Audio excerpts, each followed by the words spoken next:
PowerPlayChess, brought to you in association with Kagi. Norway chess has begun and I want to get straight into the action. Let's take a look at the Armageddon game between Caruana playing white, Hikaru Nakamura playing black. Now they drew their classical game, nothing too much happened there, so that means they go into the Armageddon. 7 minutes for black, 10 minutes for white, but white is in a must-win situation, so a draw is enough for Nakamura. Now, this opening is just extraordinary. This is the classic bit of Nakamura trolling. He repeats the opening variation, slightly dubious opening variation, that he played against Caruana in round one of the candidates. Now, if you remember, that game ended in a draw. Caruana didn't really press home his advantage. So basically Nakamura is saying, yeah, I know this is a bit dubious, but come on, have another go at beating me. Bet you can't. Bet I can hold out for a draw. Incredible. So, bishop b5 check. This is the reason this move is a bit dubious, because it means that white can now land the knight on the outpost f5. However, Nakamura had discovered a way to play this with black, which means he's at a minimal disadvantage.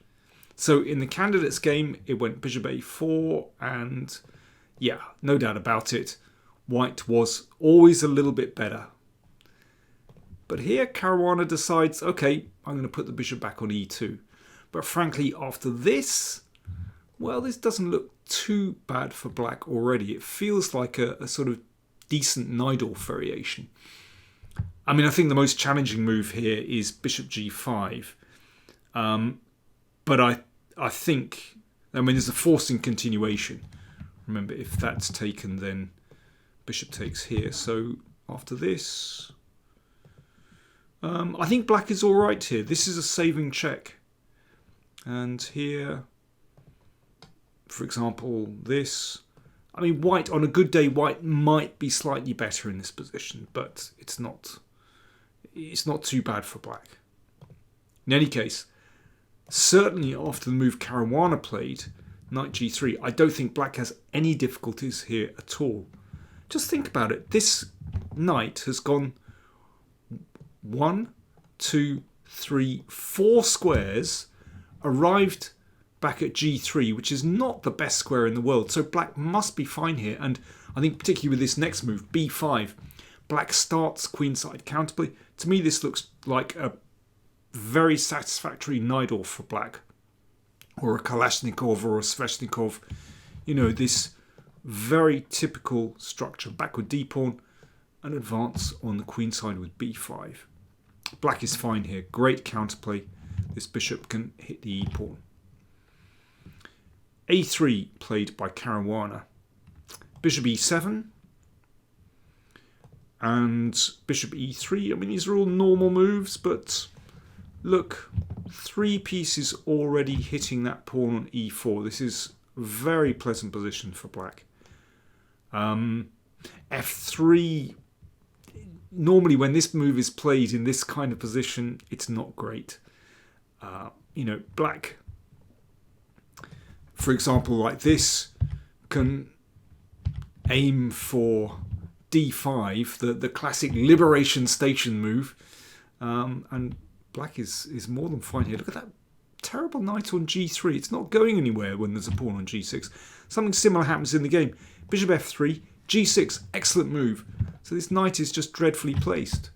Can't go to these squares, and white is kind of tied to defending that pawn. h5, Nakamura seizes the initiative. It's looking good. Just want to drive that away. Take the e-pawn. Bishop h6, rook e8, rook e1. Okay, that's defended it, but now a nice move from Nakamura. That knight looking at some key squares here. Rook d1. Now, in this position, Nakamura played knight d4. Knight h7 would have been a better move. We'll see why in a second. But, this is actually a very comfortable position for black. If, for example, knight d5, then classic breakout bishop. That's already a little bit uncomfortable for white with this bishop under fire, and potential for counterplay on the c file. Something like this, rook c8. Looks like a really nice Sicilian position to me. That's the kind of position I was very much used to playing. Nakamura instead played knight d4, which looks pretty nice. But Caruana came up with an excellent move. White to play. What would you do? You ever think, I'll have a drink. White to play. Cheers.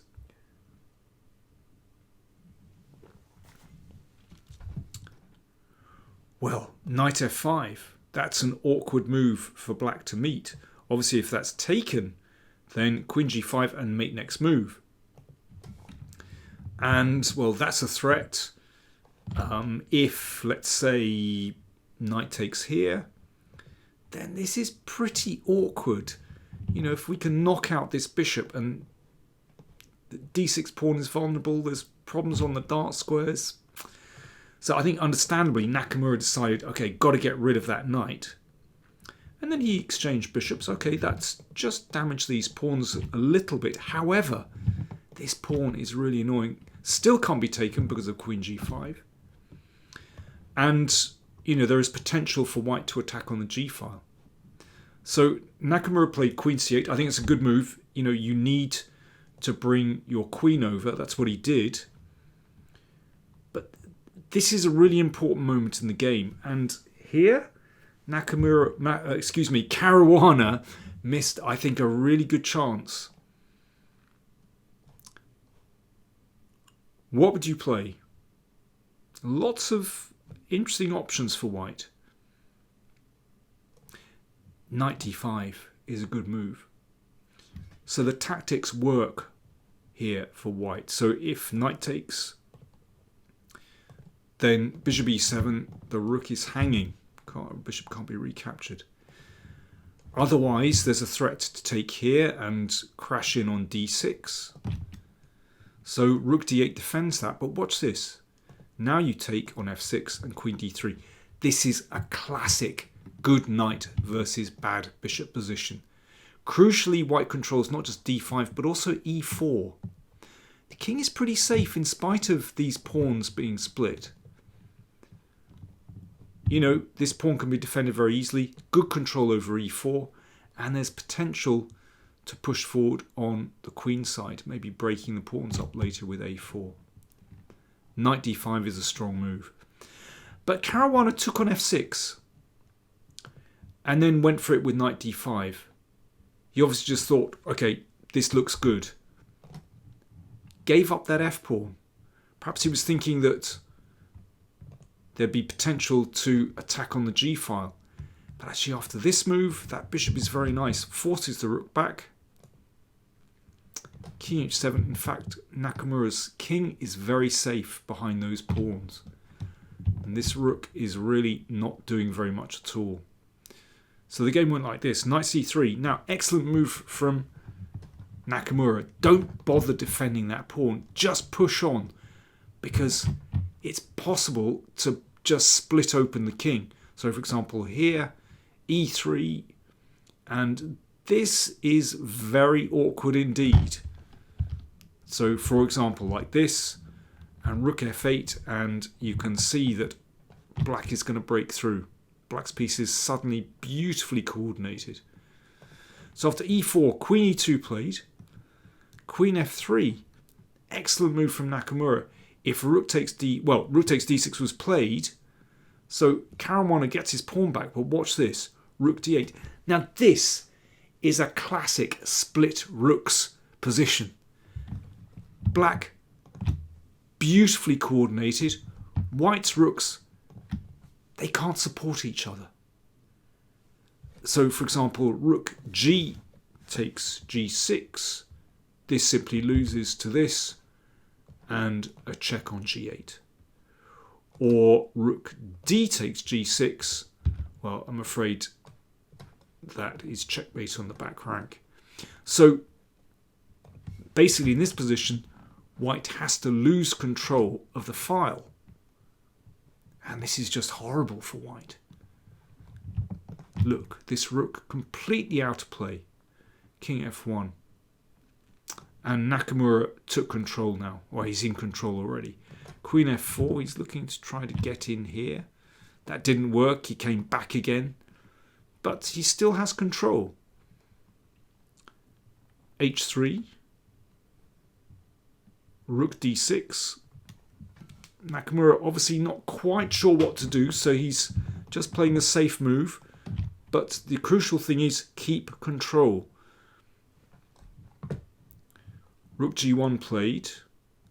And now a5. This could have been played a couple of moves ago.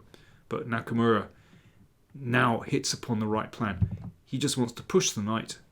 And then the back rank will be black's. So b4 to block the b pawn. However, can you see that weakens everything? It weakens these pawns, but also the knight as well. No longer has protection from the pawn. And in fact, in this position, rook a6 is a really powerful move. Instead, Nakamura played bishop f6. And in fact, I mean, Caruana is very short of time. He had a chance to save the game here. He could have played rook g3. The endgame is okay for white. And after queen h1, in fact, rook g1 just about holds for white.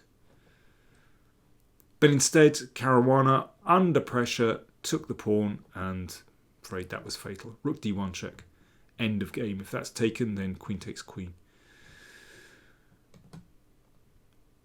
What a curious game. Nakamura said after the game, good day at the office. He was pleased to have drawn the classical game with black. And then he said, to play this garbage line that I played in the candidates and make it work in a rapid or blitz game, it's quite nice as well, I think. Overall, I was very happy with my time use. I thought I played very, very quickly. Just practical moves. And I think probably from the get-go, Fabiano was sort of on his heels. Yeah, that came across in this game, I have to say. You know, right from this moment, bishop e2, and then dropping back with knight g3. It's like Fabiano somehow lost confidence. And yeah, Nakamura had a good position, very promising position actually here. Okay, knight d4 is inaccurate, but somehow Fabiano just returned the favour very, very quickly. Didn't find the right way forward. And suddenly after this, well, actually Nakamura was doing pretty well again. All in all, I think a pretty convincing victory for Hikaru Nakamura. And I have to say, he's got Fabiano's number at the moment. Defeated in 1.5 in the candidates. There were crucial games earlier in the year, in the autumn in the Grand Swiss, where Caruana lost to Nakamura. And yeah, there seems to be some kind of psychological problem at the moment for Fabiano against Hikaru. Now, format of the tournament. So, really interesting lineup. We've got Carlsen, Caruana, Nakamura, Ding, Pragnananda, and Firuz Jah. That's the open section, and then we've got a women's section. Very interesting, and the prize money is equal in both sections. And I have to say, you know, really entertaining games from both sections, but in many ways, the women's section was more entertaining. I mean, we had Ding and Carlsen play a 14-move draw. Didn't get much value from that classical game. Anyway, it's all good stuff. I'll be trying to follow the tournaments every day.